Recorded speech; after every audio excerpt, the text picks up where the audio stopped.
Om Swastiastu. Pemirsa Bali TV seputar Bali kembali hadir dengan menyajikan sejumlah informasi di antaranya. Perwakilan PT Jimbaran Hijau diusir saat RDP dengan Pansus Trap DPRD Bali.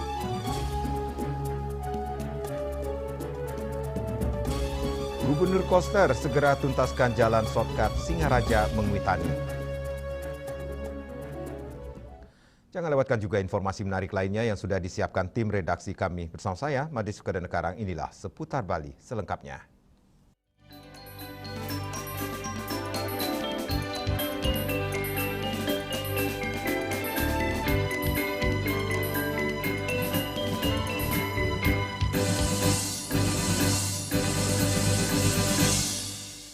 Pemirsa, perwakilan PT Jimbaran Hijau mengalami pengusiran dari rapat dengar pendapat RDP DPRD Bali pada Rabu siang.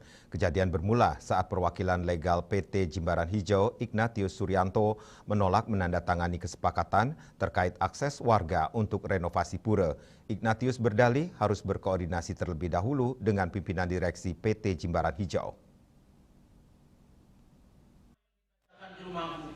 Orang-orang yang melarang orang sembahyang sudah menakutkan. Rapat dengar pendapat RDP antara Pansus, TRAP, DPRD Bali dengan perwakilan PT Jimbaran Hijau berlangsung alot dan sempat memanas. Puncaknya ketika Sekretaris Komisi 1 DPRD Badung, Iwayan Luwirwiano, meminta perwakilan perusahaan PT Jimbaran Hijau untuk meninggalkan ruangan. Kejadian bermula saat perwakilan legal PT Jimbaran Hijau, Ignatius Suryanto, menolak menandatangani kesepakatan terkait pemberian akses bagi warga Jimbaran untuk melakukan kegiatan renovasi Pura Batu Nunggul. Ignatius berdalih harus berkoordinasi terlebih dahulu dengan pimpinan direksi PT Jimbaran Hijau. Atas jawaban tersebut, Pansus menilai perwakilan PT JH tidak bisa memberikan keputusan dan langsung meminta rombongan keluar ruang rapat atas izin Ketua Pansus.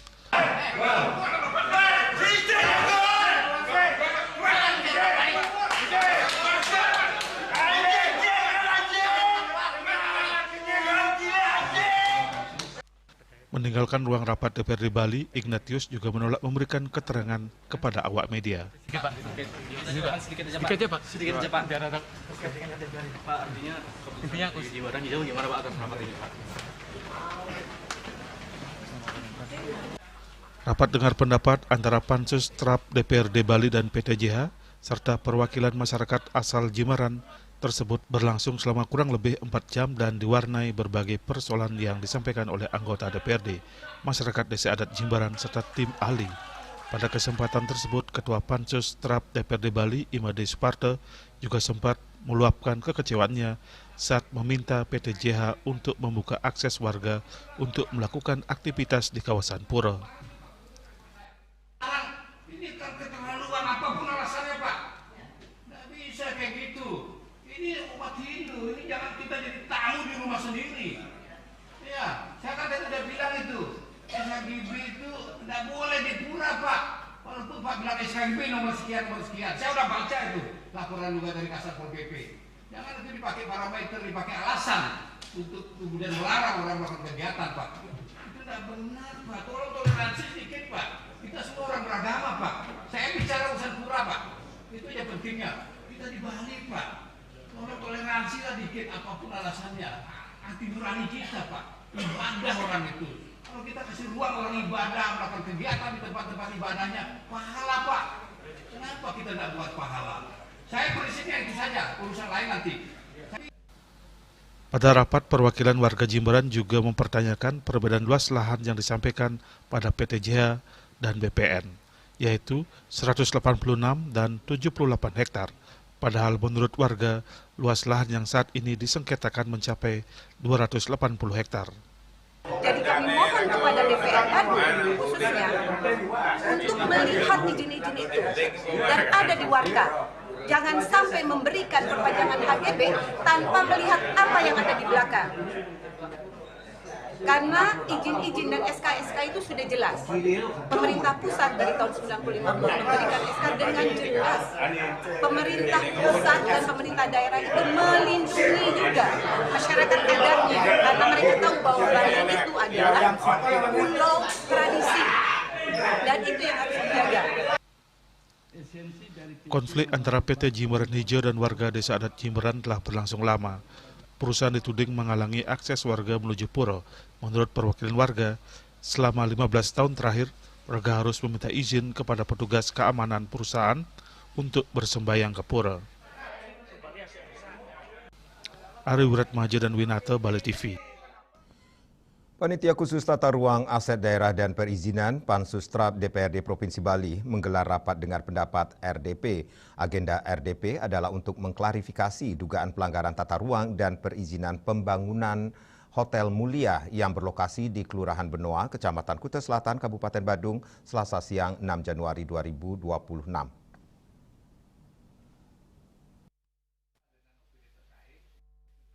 Rapat dengar pendapat RDP yang digelar Pansus TRAP DPRD Bali bertempat di ruang Bapem Perda lantai 2, Gedung DPRD Provinsi Bali.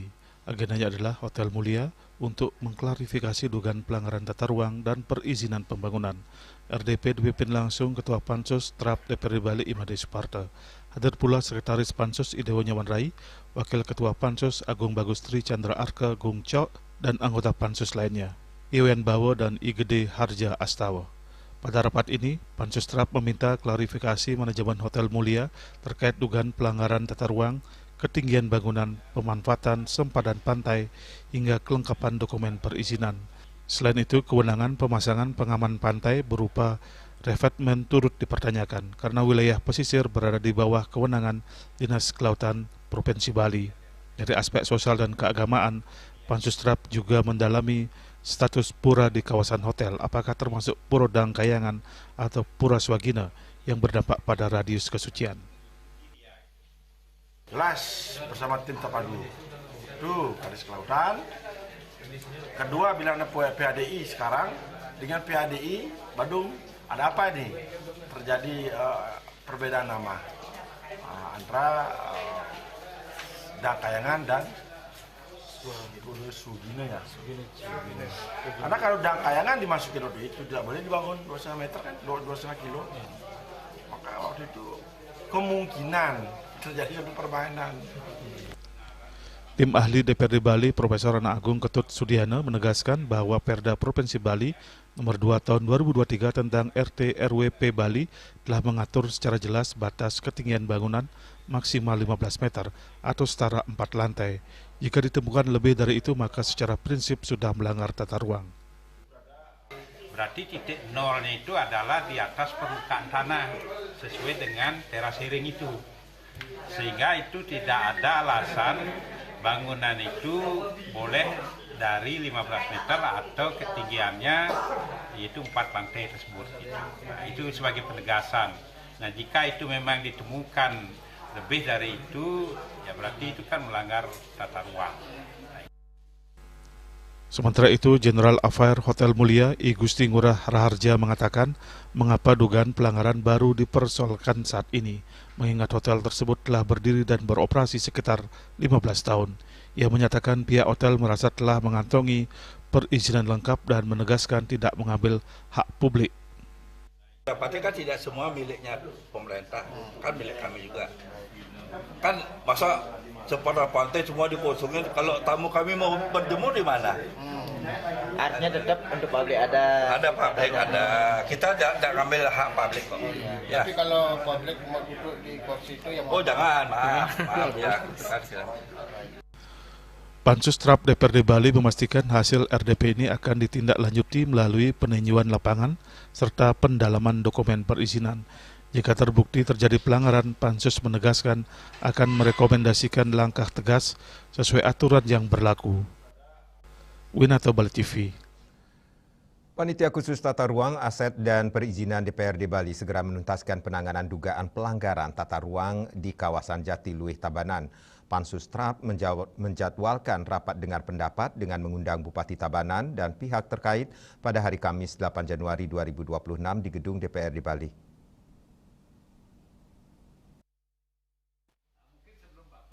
Pada rapat dengar pendapat ini, menurut Ketua Pansus DPRD Bali Imade Suparta, Pansus menyerahkan rekomendasi resmi terkait aktivitas pembangunan di Jatiluwih yang berstatus warisan budaya dunia UNESCO. Hasil evaluasi Pansus menemukan adanya pembangunan 13 usaha restoran yang dinilai melanggar aturan tata ruang di lahan sawah dilindungi LSD dan lahan pertanian pangan berkelanjutan LP2B. Kita undang untuk kita carikan solusi. Jadi diskusi bersama, ya kasarnya semacam FGD lah ya. Semacam FGD. Jadi kita undang pejabat yang punya kewenangan di sana, eksekutif, legislatif. Kita undang pejabat yang punya kewenangan di Provinsi Bali. Dan kita undang juga masyarakat.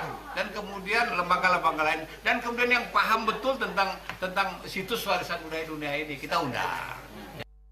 Pansus menilai aktivitas pembangunan tersebut berpotensi mengancam keberlanjutan sistem subak dan integrasi landscape budaya Jatiluwih. Data Pansus menunjukkan luas sawah di Desa Jatiluwih menyusut dari sekitar 303 hektar menjadi 270 hektar. Padahal kawasan ini merupakan bagian dari subak seluas 1.282 hektar yang ditetapkan UNESCO sejak 2012. Ancaman administrasinya itu mulai evaluasi izinnya, pencabutan izinnya, penghentian kegiatannya, pembongkarannya, itu kalau sanksi administrasi. Sanksi pidananya juga itu ada, pidana itu ada ancamannya. Jadi yang coba-coba, yang mengeluarkan izin kena pidana, yang melakukan kegiatan di ruang-ruang yang salah itu juga ada pidananya. Ya, saya kira itu prinsipnya. Kedepan Pansus terap memastikan pembangunan baru di lahan sawah akan dimoratorium. Pansus juga mendorong pembentukan UPTD pengelolaan kawasan warisan budaya dunia agar pengawasan, pariwisata dan pendapatan dikelola satu pintu dan berpihak pada petani. Winato dan Ari Wiratmaja, Bali TV. Gubernur Koster segera tuntaskan jalan shortcut Singaraja Menguitani. Kami segera kembali dengan laporannya.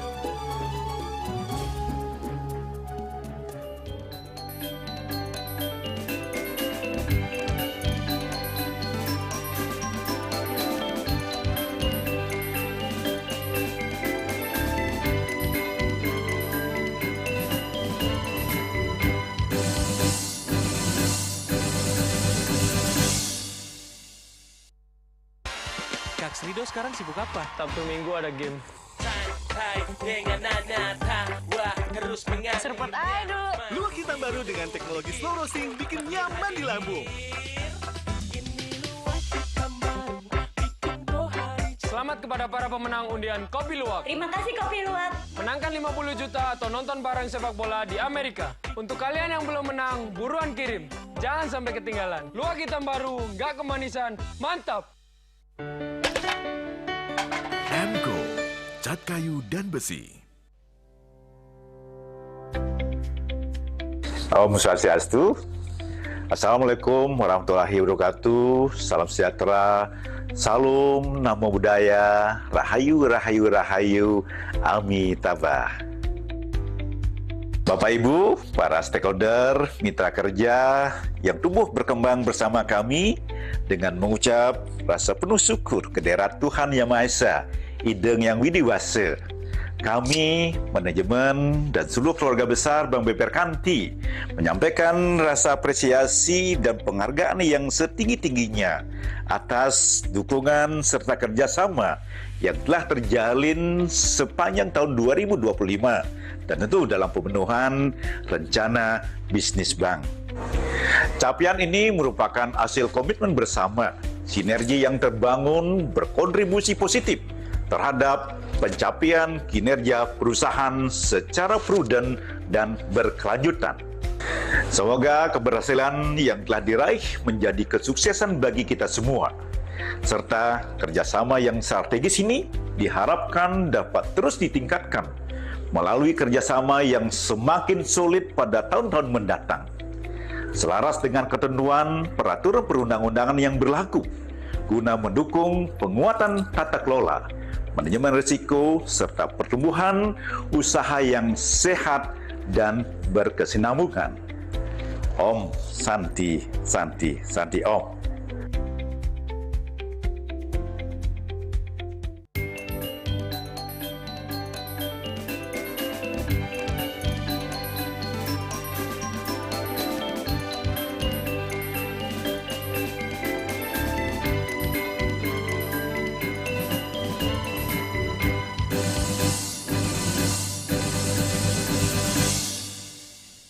Pemirsa, upacara adat Ngeruak dan peletakan batu pertama pembangunan jalan perbaikan geometrik batas kota Singaraja Mengwitani, yakni shortcut titik 9 dan 10 untuk paket 1 dan paket 2 dilaksanakan Rabu 7 Januari 2026. Groundbreaking oleh Gubernur Bali Wayan Koster didampingi Direktur Pembangunan Jalan Direktorat Jenderal Bina Marga di Desa Gitgit, Kecamatan Sukesade, Kabupaten Buleleng.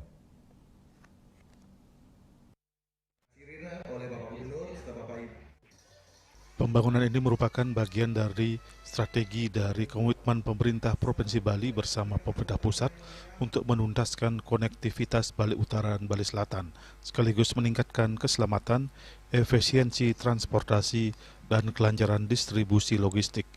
Dalam sambutannya, Gubernur Wayan Koster menegaskan percepatan pembangunan jalan shortcut Singaraja Mengwitani menjadi prioritas sejak dirinya kembali dilantik untuk periode kedua pada 20 Februari 2025. Yang sudah direncanakan dari titik 1 sampai titik 12. Dan yang sudah dikerjakan adalah titik 3, 4.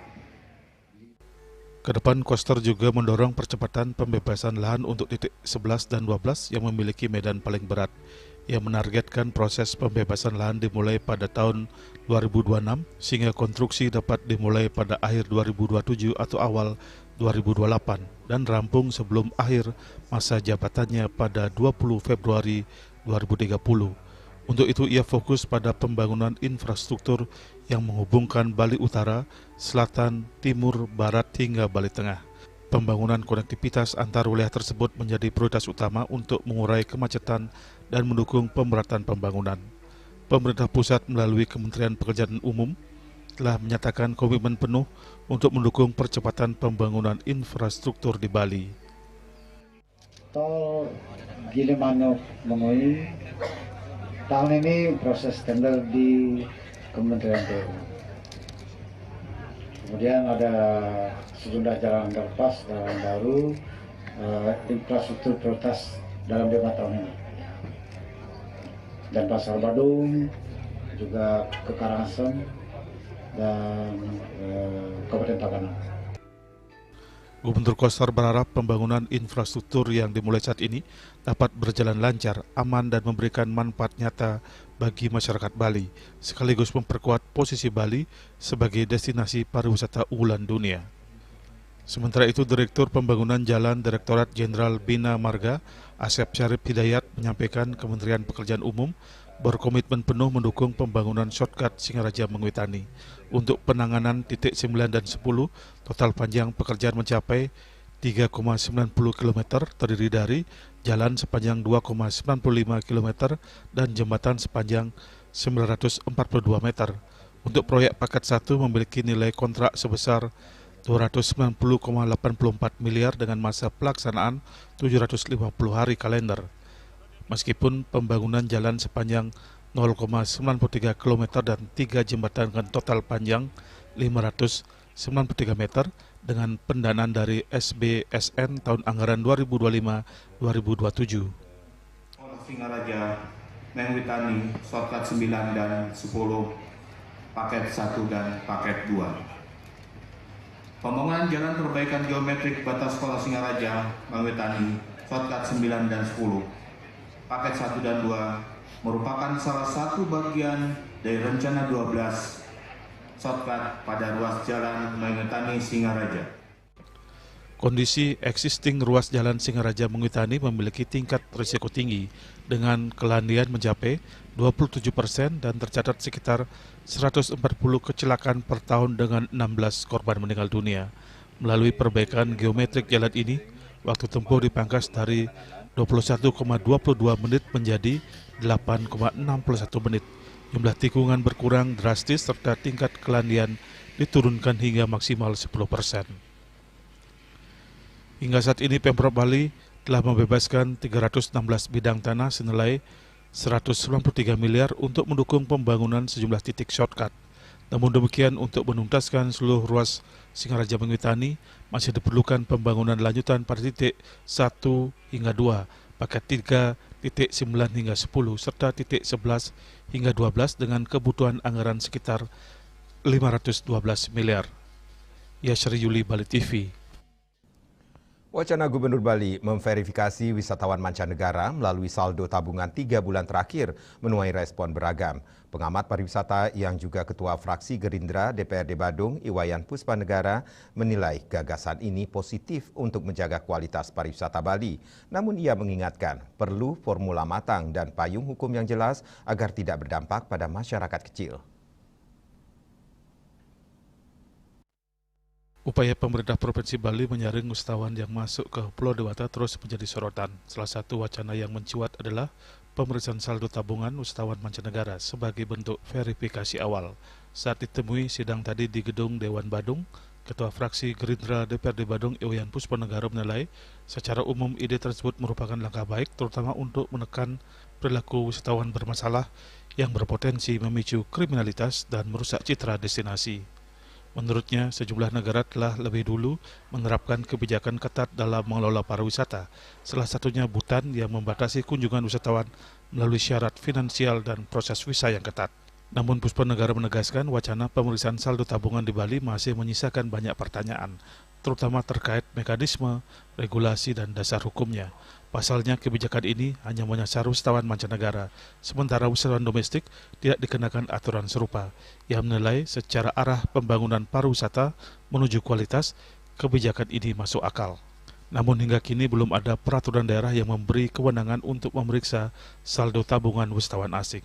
Lebih jauh, Puspanegara mengingatkan bahwa pariwisata global terdiri dari berbagai segmen, mulai dari backpacker hingga wisatawan kelas jet set, wisatawan kelas bawah atau budget traveler yang umumnya menginap di guest house dan penginapan rakyat, justru selama ini memberikan dampak ekonomi langsung bagi masyarakat kecil. Jika kebijakan saldo tabungan diterapkan tanpa kajian mendalam, dikhawatirkan akan memukul pelaku usaha akomodasi kelas bawah yang menggantungkan hidup dari wisatawan backpacker. Ia menekankan penyaringan wisatawan seharusnya tidak hanya berbasis kemampuan finansial, tetapi juga aspek perilaku atau behavior yang mencakup pengetahuan, keterampilan, dan sikap wisatawan terhadap budaya serta aturan lokal. Dalam perspektif saya, menyaring dengan saldo tabungan itu baik, tetapi tidak hanya dengan saldo, gitu ya. Tapi harus ada juga saringan yang lain, yakni yang dikenal dengan nama behavior. Behavior itu menyangkut afektif, kognitif, dan psikomotorik, pengetahuan, keterampilan, dan sikap. Jadi penyaringan itu tidak hanya melalui saldo tabungan 3 bulan terakhir, tapi juga dari pengetahuan, keterampilan, dan sikap wisatawan yang bisa dilihat dari dua hal. Yang pertama adalah karena negara kita ini menganut asas kedatangan wisatawan itu dengan sistem VOA atau Visa on Arrival, tidak mengaplikasi visa seperti yang dilakukan oleh negara kita ke negara lain. Seperti contoh kalau kita ke Australia, kita kan aplikasi visa. Ketika kita mengaplikasi visa melalui online, itu kan memang di situ ada syaratnya, salah satunya adalah menunjukkan rekening tabungan.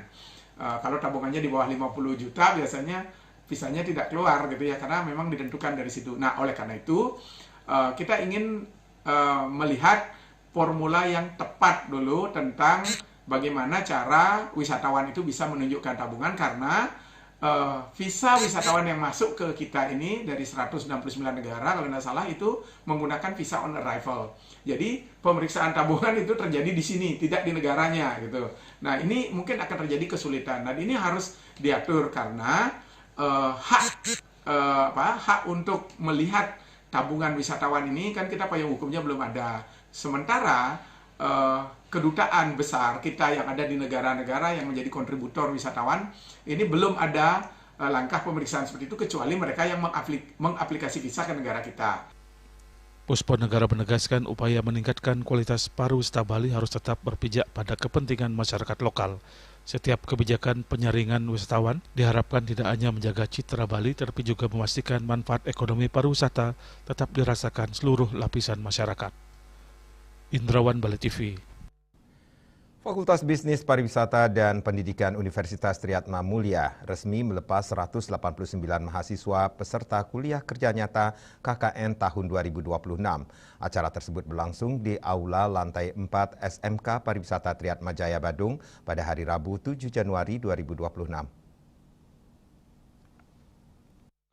Panitia KKN 2026 IMADE Hedi Wartana dalam sambutannya menyampaikan bahwa tema yang diangkat tahun ini adalah optimalisasi potensi desa melalui ekonomi kreatif dan wisata berkelanjutan.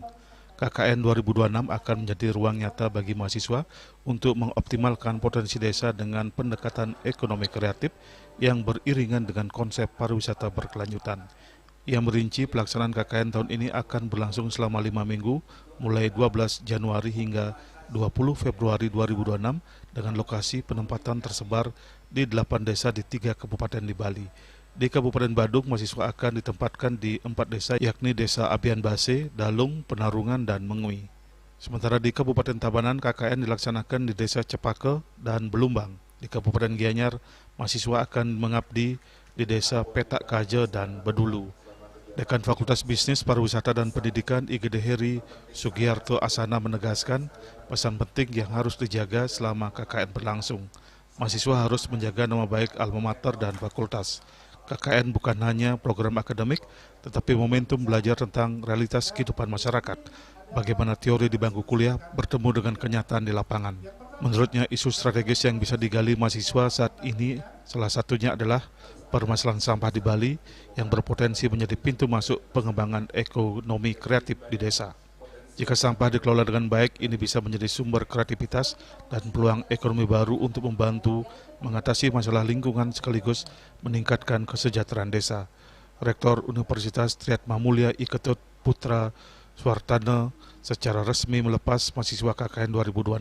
Ia menekankan bahwa KKN adalah kesempatan bagi mahasiswa untuk mengaplikasikan keterampilan dan pengetahuan yang diperoleh di kampus maupun industri. Melalui KKN 2026, ia ingin memberikan kesempatan kepada mahasiswa untuk mengaplikasikan ilmu dan pengalaman industri selama perkuliahan, agar nantinya dapat membantu masyarakat di desa tempat mereka ditempatkan. Kita tugaskan pada para mahasiswa yang mereka harus melaksanakan praktek kerja di sini mulai tanggal 12 sampai dengan bulan Februari nantinya. Mereka ada di 8 desa, di mana desa-desa itu sudah ditempatkan beberapa mahasiswa kepada untuk ditugaskan memberikan pengabdian kepada desa tersebut. Tentu kita berharap kepada mahasiswa itu punya pengalaman, mereka bagaimana bisa mengaplikasikan pengetahuan dan keterampilan yang mereka peroleh di kampus itu bisa diterapkan kepada desa di mana mereka ditempatkan. Baik dari segi pengetahuan, keterampilan, dan juga kedisiplinan mereka yang mereka sudah dapatkan di kampus itu bisa diterapkan di desa-desa di mana mereka ditempatkan. Lebih lanjut, Putra Suartana berharap pengalaman di kampus dan dunia industri dapat memberikan dampak nyata bagi pembangunan desa, khususnya melalui penguatan sektor ekonomi kreatif dan wisata berkelanjutan. Acara pelepasan KKN 2026 juga diisi dengan pemaparan luaran KKN oleh Kepala LP3M, Inengah Subadra, yang memaparkan target dan capaian program KKN 2026 di masing-masing desa. Hendra, Bali TV. Kami akan segera kembali dengan informasi. Mengamuk di Atapura, seorang pria diamankan warga.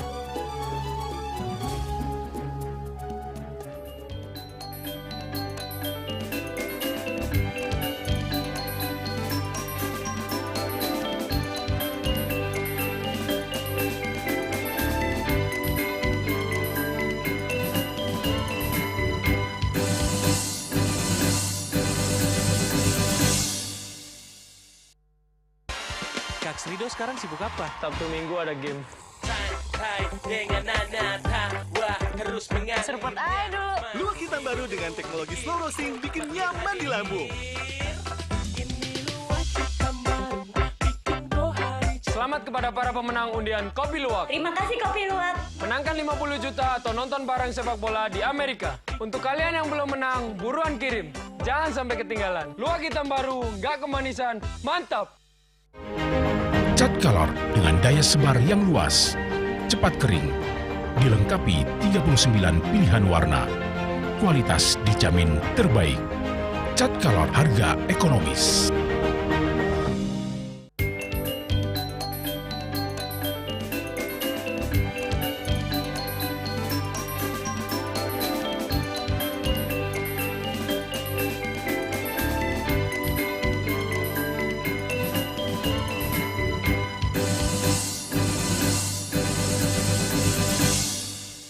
Pemirsa, seorang pria mengamuk tanpa sebab dan naik ke atap pura dan rumah warga di Plaza Kuta, Badung. Sejumlah warga berusaha mengamankan pelaku untuk kemudian digiring ke Mapolsek Kuta. Video singkat beredar luas di media sosial yang memperlihatkan sejumlah warga berupaya mengamankan seorang pria yang berada di atas atap sebuah rumah di kawasan Plaza Kuta, Badung. Pria tersebut dikabarkan mengamuk tanpa alasan yang jelas. Kapolsek Kuta Kompol Agus Wiwanyanto membenarkan peristiwa tersebut. Ia menjelaskan usai diamankan pelaku langsung dilarikan ke rumah sakit akibat sejumlah luka yang dialami. Sejauh ini pelaku belum bisa dimintai keterangan. Untuk pelaku sendiri ini inisialnya SO, ya, warga dari Kodi Barat.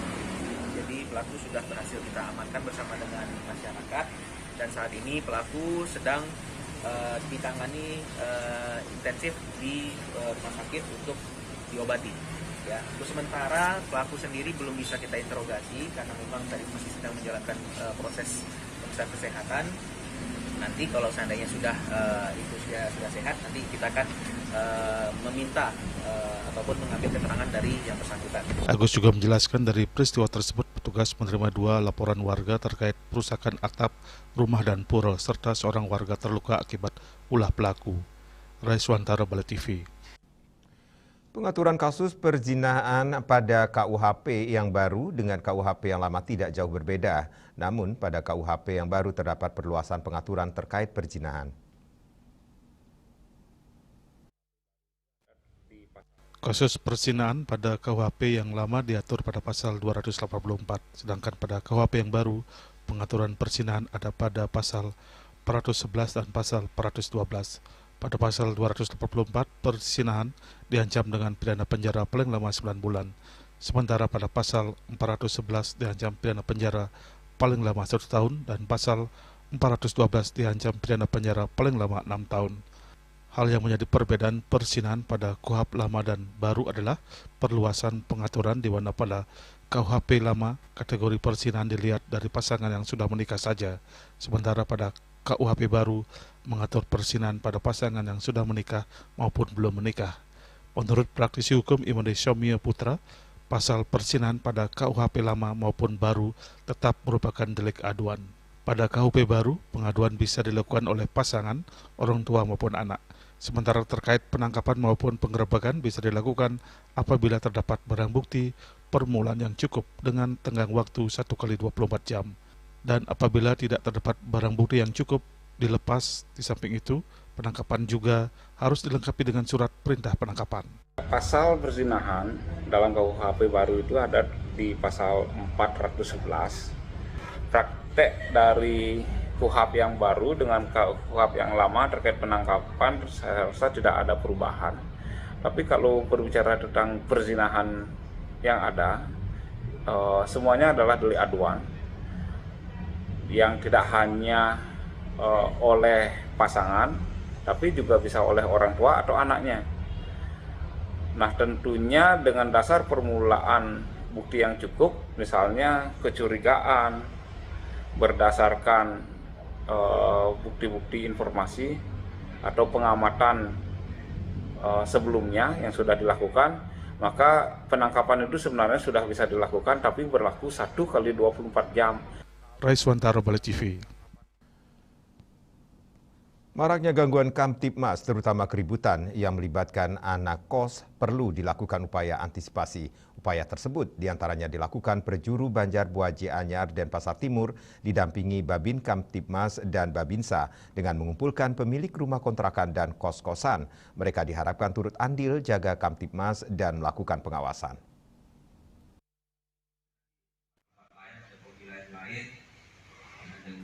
Terkait upaya tersebut, Kapolsek Dentim Kompol Ketut Tomiyase Rabu 7 Januari mengatakan, dalam rangka atau upaya mencegah gangguan Kamtibmas di wilayah dan Pasar Timur, perlu diketahui bahwa wilayah Dentim terdiri dari 11 desa dan kelurahan. Masing-masing desa, kelurahan memiliki karakteristik atau kerawanan wilayah yang berbeda.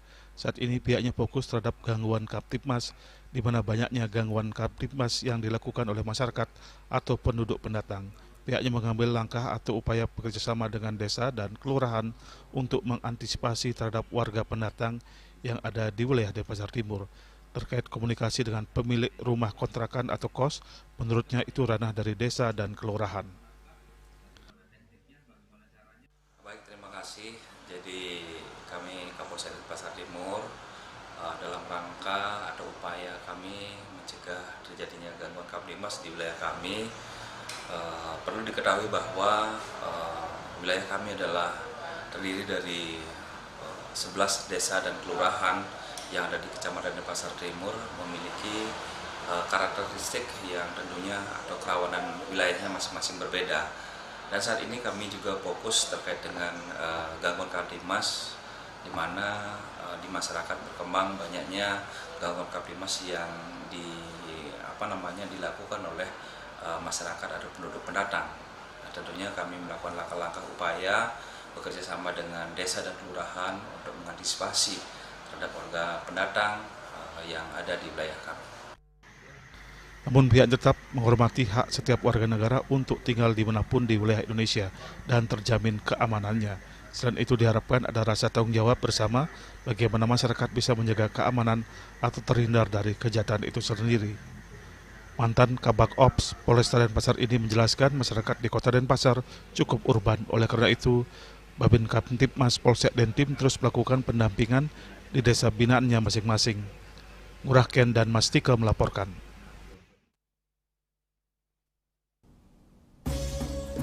Harga melambung, warga beralih ke emas muda. Kami segera kembali dengan informasinya.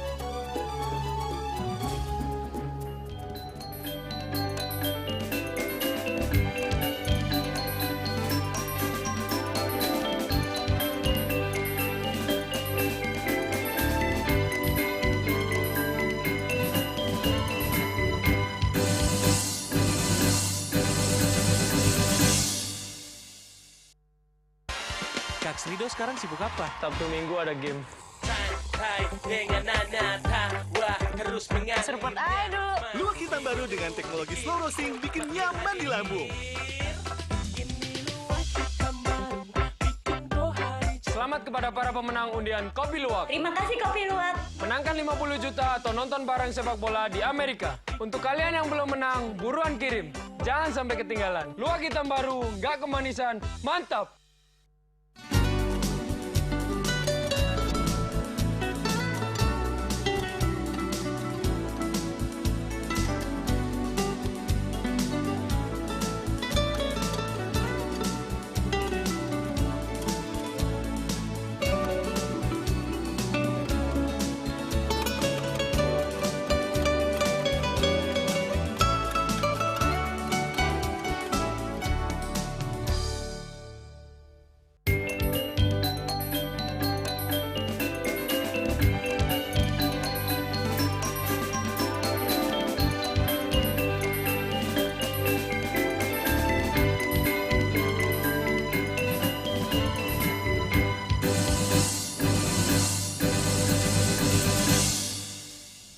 Pemirsa, situasi memanas di luar negeri akibat perang berdampak pada melambungnya harga emas di Indonesia. Akibatnya, daya beli masyarakat terhadap emas berkurang.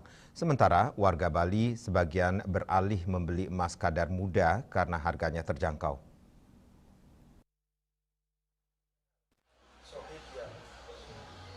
Seperti disampaikan pemilik toko emas Sinar Murni di Pasar Kerenang, lantai 2 Blok 69 Jalan Kamboja dan Pasar Timur, Haji Sohib, Rabu 7 Januari mengatakan harga emas di awal 2026 kembali naik. Menurutnya, naiknya harga emas ini karena pengaruh situasi di luar negeri, terutama perang Amerika dengan Venezuela.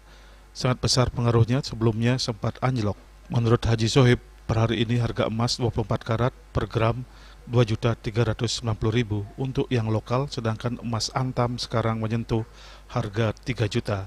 Terkait stok emas lokal tersedia karena terus diproduksi, sementara emas antam masih produk tahun sebelumnya. Harga emas sekarang setelah tahun baru ini mulai naik ya Pak. Ini pengaruh dari luar negeri, perang Amerika sama Venezuela itu pengaruh besar sekali, naiknya drastis sekali. Kalau kemarin sebelum tahun baru anjlok dia. Sekarang per gram berapa Pak? Hari ini per gram harga emas 24 karat sekitar 2.390.000. Paling mahal. Paling mahal. Yang Antam. Yang Antam, ya enggak, itu yang lokal. Lokal. Iya. Yang Antam? Kalau Antam sendiri sudah menyentuh harga 3 juta segram.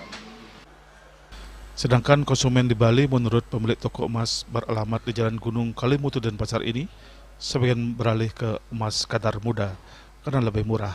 Untuk emas kadar muda 8 karat harganya sekitar 1 jutaan. Untuk harga jual tetap dengan potongan 10% dari harga beli dan dilihat juga kondisi barangnya.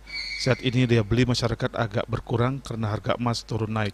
Ia berharap harga emas stabil karena akan lebih mudah dalam menjualnya. Ditambahkan, tahun lalu daya beli masyarakat lumayan bagus. Dibanding saat COVID-19, banyak masyarakat yang menjual emas. Ngurah Ken dan Mastika melaporkan. Tingginya biaya hidup masyarakat di Kota Denpasar diduga didominasi oleh pengeluaran non-makanan. Pengeluaran non-makanan seperti perumahan, transportasi, pendidikan, kesehatan, dan jasa lainnya konsisten meningkat dalam beberapa tahun terakhir. Pengamat ekonomi Profesor Dr. Ida Bagus Rakoswardano, Rabu 7 Januari 2026. Ia mengatakan tingginya kebutuhan konsumsi masyarakat di Kota Denpasar diduga didominasi oleh sektor non-makanan yang terus meningkat seiring tekanan inflasi perkotaan dan meningkatnya permintaan lahan serta hunian. Ia memaparkan kebutuhan hidup di Denpasar memang berbeda dibandingkan daerah lain di Indonesia. Harga berbagai kebutuhan relatif lebih mahal karena dipengaruhi oleh sejumlah faktor, baik dari sektor makanan maupun non-makanan. Namun sektor non-makanan dinilai memiliki kontribusi paling besar terhadap tingginya biaya hidup. Ia juga menambahkan bahwa jika dibandingkan dengan daerah lain, kebutuhan hidup di Denpasar di sisi non-makanan memang berbeda, seperti biaya perumahan, transportasi, hingga kebutuhan rekreasi cenderung lebih tinggi. Hal ini dinilai wajar mengingat Denpasar merupakan daerah pariwisata di mana sektor jasa sangat mempengaruhi pembentukan harga. Dari sisi pendapatan, ia juga menilai kondisi tersebut menjadi tantangan tersendiri, terutama bagi pekerja sektor informal dan masyarakat kelas bawah. Tingginya kesenjangan pendapatan antara pekerja profesional dan pekerja informal membuat kelayakan hidup di Denpasar menjadi persoalan serius. Oke, saya kira untuk kebutuhan hidup di Denpasar dan dibandingkan dengan daerah lain memang berbeda. Kenapa? Karena memang Denpasar ini dari sisi kebutuhan hidup dan sisi sektor non makanan memang berbeda. Kalau makanan mungkin sama di tempat lain, beda-beda dikit, tapi yang mempengaruhi lah non makanan. Misalnya contoh perumahan, berikutnya transportasi, kebutuhan akan rekreasi itu lebih tinggi dibandingkan daerah lain. Saya kira itu memang wajar. Karena daerah pariwisata, di mana jasa itu sangat mempengaruhi harga-harga itu. Kalau solusi tentu harus ada kompeten. Ketika kita bicara tentang pendapatan, tentu pendapatan itu sangat pengaruh orang kompetensi. Ketika kompetensi pasti akan dihargai. Nah, kalau sudah dihargai pasti pendapatannya melebihi dari yang lain. Problemnya adalah kebutuhan hidup di Denpasar memang tinggi. Itu yang problemnya. Terus UMR Kota Denpasar, kalau kita lihat dari kebutuhan hidup memang belum mencukupi. Tapi itulah kondisi di Denpasar. Namun perjuangan bagi mereka-mereka yang bekerja di sektor luar biasa di Denpasar. Saya melihat banyak sekali orang-orang yang hidupnya pas-pasan tapi bisa hidup di Kota Denpasar. Tentu manajemen keuangan penting sekali kalau kita bicara tentang bagaimana harus tetap hidup di tengah hiruk pikuknya harga mahal di Kota Denpasar. Saya kira Denpasar adalah kota metropolitan yang sangat berkembang dan tentu di masa datang pasti akan meningkat. Dan yang harus dilakukan oleh orang Denpasar, kompetensi ditingkatkan, keterampilan ditingkatkan, sehingga produktivitas tinggi, pendapatan juga menjadi lebih tinggi. Demikian. Selain peningkatan kompetensi, ia juga menekankan pentingnya manajemen keuangan yang baik, agar masyarakat tetap dapat memenuhi kebutuhan hidup di tengah mahalnya harga barang dan jasa di Kota Denpasar. Bunga Widrayani, Bali TV. Mahasiswa dewasa ini tidak hanya dituntut memiliki hard skill yang mumpuni untuk mencari pekerjaan atau menjadi job seeker. Mahasiswa juga harus memiliki soft skill yang memadai sehingga mampu membuka lapangan pekerjaan sendiri atau job creator. Sekaligus Rektor UTMM Iktut Putra Suwartano memaparkan pentingnya peningkatan kompetensi mahasiswa, khususnya di bidang kewirausahaan, agar mampu menjadi entrepreneur yang tangguh di masa depan. Di kampus memiliki visi dan misi bagaimana mahasiswa tidak saja bekerja untuk orang lain tetapi bisa menjadi wirausaha andal. Itu yang pihak kampus harapkan. Menurutnya, jika lulusan hanya bergantung menjadi pekerja, mereka akan menghadapi keterbatasan, baik dalam pengembangan diri maupun perolehan pendapatan. Kalau mereka bekerja dengan orang lain, tentu mereka punya keterbatasan. Tetapi jika menjadi wirausaha, mereka bisa menikmati hasil karya sendiri, tidak hanya mengandalkan gaji, tetapi juga hasil yang diperoleh dari usaha yang mereka bangun. Putra Suwartana juga menambahkan, kampus terus berusaha menanamkan mental dan kemampuan bisnis sejak dini agar mahasiswa memiliki bekal nyata ketika terjun ke masyarakat, termasuk melalui program KKN yang tahun ini mengangkat tema optimalisasi potensi desa melalui ekonomi kreatif dan wisata berkelanjutan. Ia berharap pengalaman KKN mampu menjadi laboratorium sosial bagi mahasiswa untuk mengasah keterampilan inovasi, manajemen usaha, hingga pemasaran berbasis potensi lokal desa. Ya tentu kita berharap pada mahasiswa itu mereka bekerja dengan baik, dengan penuh hati, sehingga pengalaman-pengalaman yang mereka dapatkan selama mereka training di industri itu bisa mereka terapkan untuk masa depan mereka, apakah itu berwirausaha atau mereka bekerja di perusahaan-perusahaan di mana mereka bekerja, itu bisa diterapkan. Lebih lanjut, Putra Suwartana menjelaskan wirausaha memberikan ruang yang lebih luas bagi generasi muda untuk tumbuh.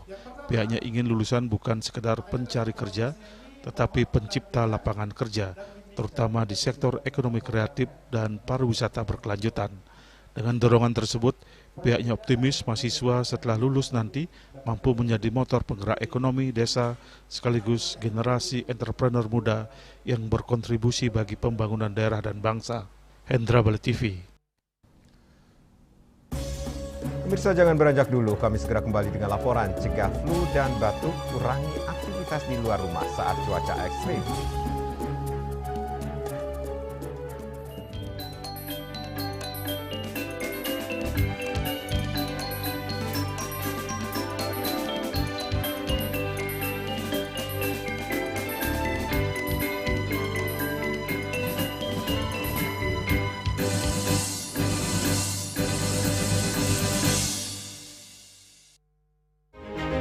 Cat Color dengan daya sebar yang luas, cepat kering, dilengkapi 39 pilihan warna. Kualitas dijamin terbaik. Cat Color, harga ekonomis.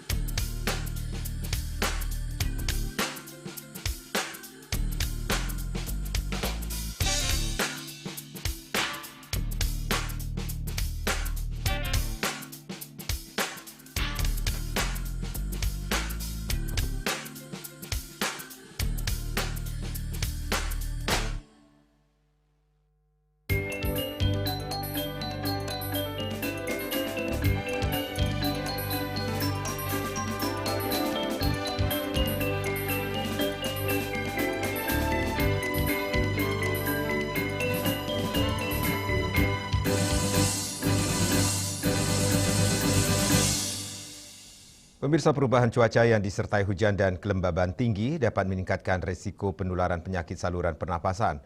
Untuk itu, masyarakat diimbau untuk mengurangi aktivitas di luar rumah saat cuaca ekstrim guna mencegah penyakit khususnya flu dan batuk.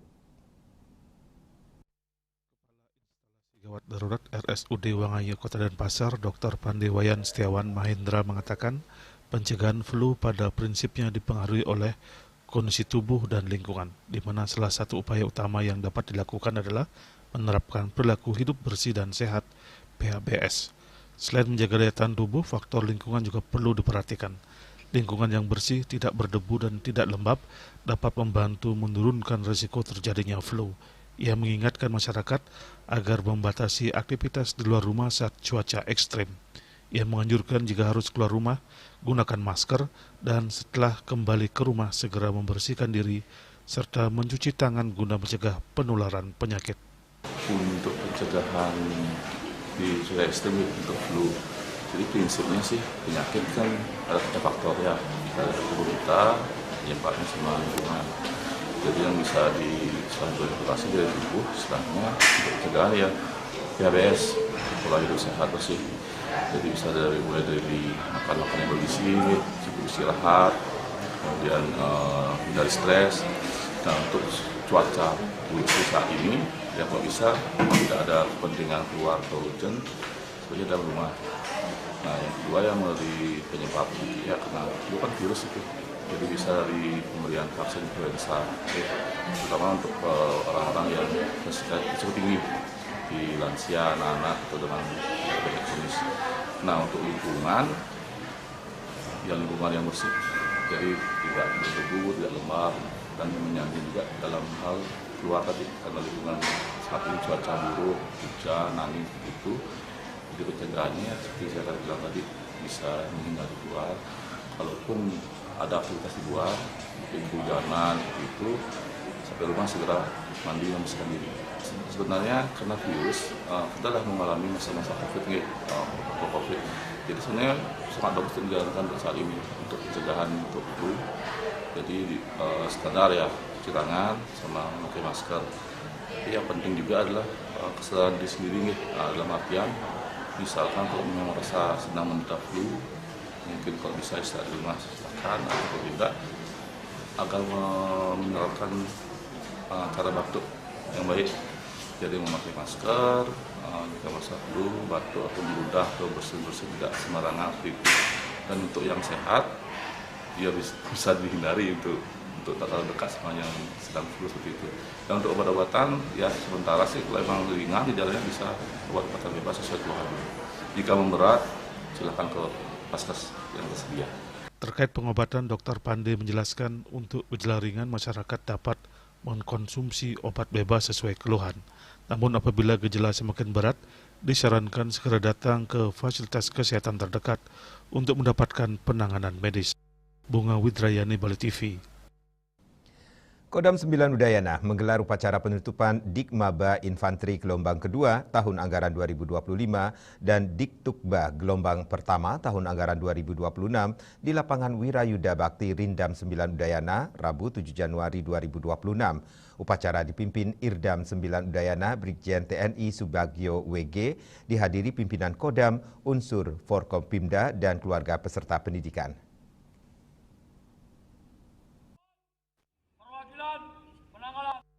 Selaku Inspektur Upacara, Irdam membacakan amanat Pangdam 9 Udayana yang diawali dengan pemberian ucapan selamat kepada 378 bintara lulusan Dikmaba Infanteri Gelombang Kedua TA 2025 dan 181 bintara lulusan Diktukba Gelombang Pertama TA 2026 yang kini menyandang pangkat Sersan 2. Pangdam menekankan bahwa pendidikan bukan sekedar latihan teknis, melainkan proses pembentukan karakter, disiplin, dan profesionalisme prajurit. Proses pendidikan yang telah dilalui bukanlah sekedar rangkaian latihan dan ujian. Pendidikan itu merupakan pembentukan jati diri, sikap mental, disiplin, dan karakter prajurit yang profesional, berintegritas, dan bertanggung jawab terhadap tugas dan bangsa. Pangdam mengingatkan para lulusan untuk mengamalkan Sabta Marga, Sumpah Prajurit, dan 8 wajib TNI sebagai pedoman hidup berkelanjutan, serta menjaga kondisi jasmani dan rohani dengan tetap menegakkan etika keprajuritan. Dengan berpegang pada nilai moral, disiplin, dan profesionalisme dalam setiap penugasan, Pangdam berharap para sersan baru mampu menjadi kebanggaan satuan sekaligus teladan bagi keluarga dan masyarakat di tempat mereka bertugas. Perlu menjadi perhatian bersama bahwa pendidikan yang telah dijalani bukanlah sekedar rangkaian kegiatan belajar dan latihan, melainkan sebuah proses pembentukan jati diri, sikap mental, disiplin, serta karakter sebagai aparat yang profesional. Sebagai pengakuan atas prestasi akademis dan kedisiplinan selama masa pendidikan, Piagam penghargaan bagi lulusan Dikmaba Infanteri Gelombang Kedua TA 2025 diberikan kepada Serda Kadek Andika Dharma Wijaya sebagai peraih nilai tertinggi untuk tripola dasar, sikap dan perilaku serta pengetahuan dan keterampilan. Sementara untuk peraih nilai tertinggi jasmani militer disematkan kepada Serda Iputu Yoga Dharma Putra. Untuk Diktukba TNI AD Gelombang Pertama TA 2026, piagam penghargaan diserahkan kepada Serda IKD Artawan, nilai tertinggi Tripola Dasar serta pengetahuan dan keterampilan. Wawan Wardani, nilai tertinggi sikap dan perilaku, dan Iwayan Aditya, nilai tertinggi jasmani militer. Penghargaan tersebut mencerminkan dedikasi dan hasil kerja keras para siswa sepanjang pembelajaran. Saya ke depan menjadi yang terbaik dan tetap mempertahankan apa yang telah saya dapat. Kemudian saya akan tetap meningkatkan prestasi saya ke depan. Sementara itu, Kapendam 9 Udayana Kolonel Infanteri Widi Rahman dalam keterangannya menyatakan bahwa penutupan pendidikan ini merupakan momentum penting dalam menyiapkan prajurit bintara TNI AD yang profesional dan siap menghadapi dinamika tugas ke depan. Menurutnya, keberhasilan para lulusan tidak terlepas dari proses pendidikan yang terukur, berjenjang dan berorientasi pada pembentukan karakter serta penguatan nilai-nilai keprajuritan. Pendam 9 Udayana melaporkan. Delcy Rodriguez ditunjuk sebagai Presiden sementara Venezuela setelah Presiden Nicolas Maduro ditangkap dalam operasi militer Amerika Serikat, menandai babak baru dalam krisis politik negara tersebut. Sekutu lama Maduro ini mendapat dukungan militer dan institusi negara di tengah sorotan internasional dan ketidakpastian atas legitimasi dan arah pemerintahan sementara. Member of Venezuela's ruling party, Delcy Rodriguez, seorang pengacara berusia 56 tahun dan sekutu lama Presiden Nicolas Maduro, kini menjabat sebagai Presiden sementara Venezuela setelah Maduro ditangkap dalam operasi militer Amerika Serikat. Rodriguez sebelumnya menjabat sebagai Wakil Presiden sejak 2018 dan memiliki pengalaman panjang di pemerintahan, termasuk sebagai Menteri Luar Negeri, Ekonomi, dan Minyak. Sebagai pemimpin sementara, ia didukung oleh militer Venezuela dan pengangkatan dirinya dilakukan oleh Mahkamah Agung serta dilantik oleh saudaranya, Jorge Rodriguez, yang juga menjabat sebagai Presiden Majelis Nasional negara itu. Saudaranya ini memegang peranan penting dalam struktur kekuasaan legislatif. Meski Maduro telah berada di tangan otoritas AS untuk menghadapi dakwaan narkotika, banyak tokoh dari lingkaran dalam pemerintahan sebelumnya tetap berperan dalam kekuasaan. Di antaranya adalah Menteri Pertahanan dan Menteri Dalam Negeri dari rezim sebelumnya yang masih aktif di pemerintahan saat ini. Rodriguez awalnya mengecam operasi AS sebagai pelanggaran hukum internasional dan menolak upaya perubahan rezim secara sepihak, namun kemudian menunjukkan sikap lebih diplomatis sambil mencoba mempertahankan stabilitas dalam negeri. Situasi politik Venezuela tetap dinamis dan penuh ketidakpastian seiring pemerintah sementara berupaya menavigasi tantangan domestik dan tekanan internasional di tengah kritik global terhadap intervensi asing dan legitimasi kepemimpinannya. Dan kini kami sampaikan informasi perakiraan cuaca untuk kabupaten kota di Bali.